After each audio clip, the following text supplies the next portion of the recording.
adlaw nga gahilak, kasako ang tungod, galisod sa pagsabot sa boses mong alindasay, samtang gisugid mo tanan kanako.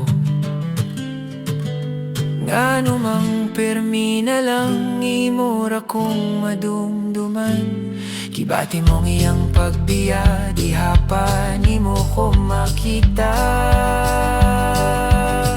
Kay kung magul ka, di harap ka mangita, sandig sa akong abaga, tigpahit sa imong luha. Hangtod kanusa ko panguptan ning paglaom, sampita lang niya ko mapakyas, napod ang dughan mo, puhon. Sa matag luha nga motulo, di ako simong kiliran, apan sa matag pahiyom nga imong ihatag sa uban, ug sa kalit lang imong biyaan. Ako ang kasilungan kung mubundak ang ulan, kung muhayag ng panganod, imo na pong makalimtan.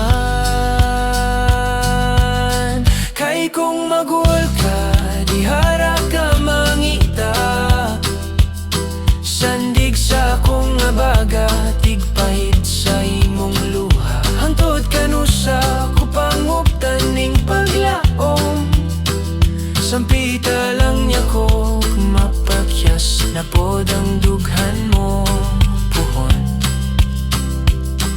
Ang pagtagad niya dugay nang gipangayo sa imuha, kung pananglit na wala kyod, ayaw na unta paantosa. Kay kung magul ka, di harap ka mangita, sandig sa akong abaga, tigpahit sa imong luha. Hantod kanusa ko panguptan ning paglaom, sampita lang niya ko mapakyas, napod ang dughan mo, puhon. Hantod kanusa ko panguptan ning paglaom, sampita lang niya ko mapakyas, napod ang dughan mo, puhon.